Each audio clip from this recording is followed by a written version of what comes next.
Voltamos a falar de eleições. É que o SBT Cidade está exibindo a série de entrevistas com os candidatos a prefeito das principais cidades do interior do estado do Rio. Nós entrevistamos candidatos de Campos, Petrópolis, Macaé e Nova Friburgo. Eles tiveram 50 segundos para responder sobre cada tema abordado.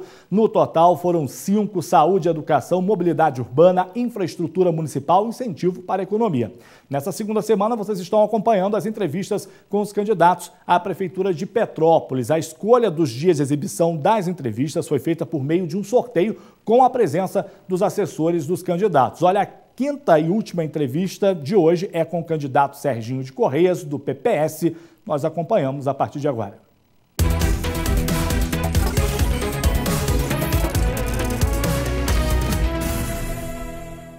Nosso entrevistado de hoje é o candidato pelo PPS, Sérgio Matos. Ele tem 50 anos de idade, é ambientalista, empresário formado em marketing, tecnólogo em gestão ambiental, já foi bancário, agente de saúde, assessor parlamentar, secretário executivo, presidente da Associação de Moradores de Correias, vice-presidente da FAMP, que é a Federação das Associações de Moradores, foi presidente também da UDAM, que é a União Industrial das Associações de Moradores, e também foi presidente do Conselho Comunitário de Segurança Pública. Boa noite, candidato, seja bem-vindo ao SBT. Nós já entramos no nosso primeiro tema, que é saúde. O seu plano de governo diz que nos primeiros dias de mandato será feito um grande mutirão para exames, né? E assim poder acabar aí com a longa fila de espera. Só gostaria de saber o seguinte: qual a sua proposta para acabar de vez com essas filas de espera, né? Antes de mais nada, boa noite. A nossa intenção, hoje quando a gente anda na rua, as pessoas estão muito reclamando com relação à fila de espera. Então a gente tem 3, 4, 5, 6 meses. E nós temos uma dificuldade que vem muitas pessoas de fora da cidade fazer o atendimento na nossa cidade. E os nossos municípios mesmo não estão conseguindo. Então por isso que nós vamos fazer esse mutirão, vai ser o primeiro pontapé, mutirão, para a gente acabar com a fila de espera. Vamos gastar um pouco mais, mas vamos botar uma fila zerada para daqui para frente. O senhor tem mais tempo, candidato, para falar sobre esse tema. Tá, e com relação à saúde do homem, nós vamos dar prioridade à atenção básica, que é a saúde mais barata. Hoje você vê, as pessoas começam a ficar doentes, nós temos uma sociedade mais doente do que boa.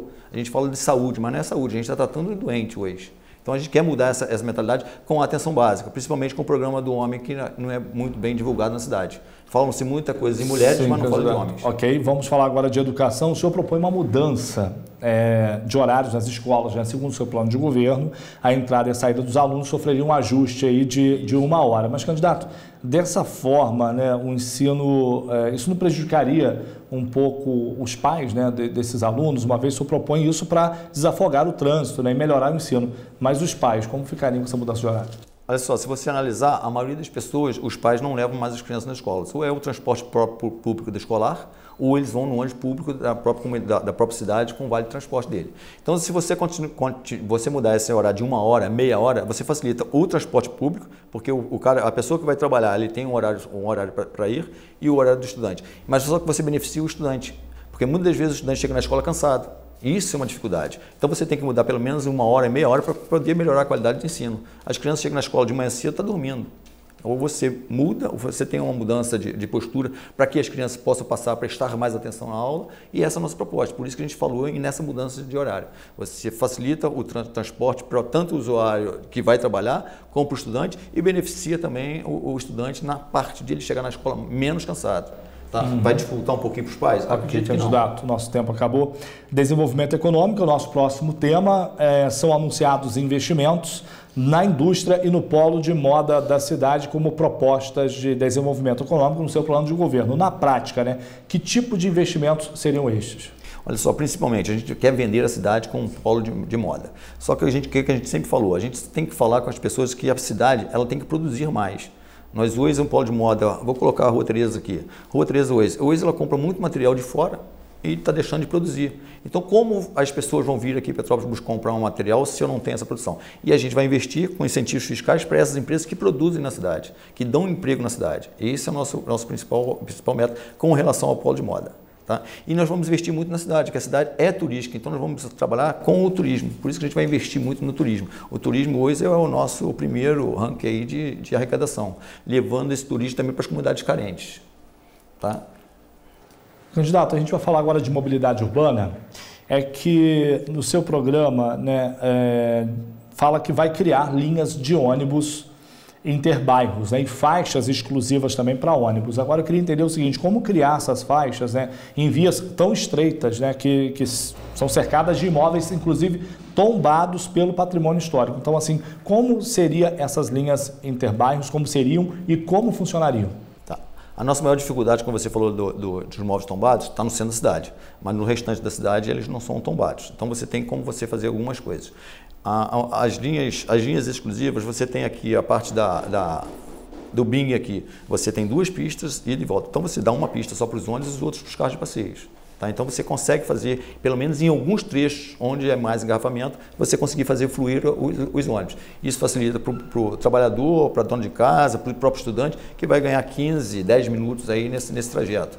Com relação às linhas interbairros, é porque as pessoas já é interligado. Você tem o seu cartão. Se você conseguir fazer umas linhas interbairros, principalmente pela BR-040 e por dentro da cidade, você consegue desafogar o trânsito daqueles ônibus que estão ali. Os ônibus já estão aqui, os ônibus já estão empregados e você facilita o transporte, a locomoção daquela pessoa de certa ponta. Ok, candidato, mudando de assunto, agora para fechar, vamos falar de gestão municipal, infraestrutura. A questão é a seguinte, né? No seu plano de governo ele diz o seguinte, entre aspas, vou buscar pessoas mais competentes do que eu para que possamos fazer um bom governo, né? Isso dá a entender que o senhor não é suficientemente competente para governar a cidade? Explica melhor essa colocação. Não, eu sou muito competente. Agora é o seguinte, eu não posso ser um gestor de turismo, eu não posso botar um gestor de turismo que não entende de turismo, eu não posso fazer um conchavo político e botar uma pessoa que não entende. Por isso que eu estou falando, eu tenho que botar as pessoas mais competentes que eu. Eu sou empresário, então meu ramo é de empresariado, eu tenho que colocar os melhores, melhor do que eu. Eu tenho que administrar a cidade. E isso é o foco, a gente tem que administrar a cidade colocando pessoas competentes nas suas áreas. Eu não vou pegar um político qualquer, de um partido qualquer, porque eu tenho um conchavo, vou botar pessoas competentes. Então, as pessoas que estão naquela pasta, elas têm que entender mais que a gente que está administrando. Seja comigo, seja com o nosso vice-prefeito, mas tem que ser competente. É essa a nossa estratégia, botar pessoas competentes para administrar a cidade. Então, em determinadas áreas, área de turismo, pessoas competentes, pessoas ligadas à área de turismo. Área da saúde, eu não vou botar um médico para ser secretário, vou botar um administrador. Okay. Não adianta eu colocar uma pessoa que simplesmente vai fazer uma política. Nosso tempo acabou, agradeço a sua participação aqui no SBT. Conversamos hoje com o candidato Sérgio Matos, ele vem candidato à Prefeitura de Petrópolis pelo PPS.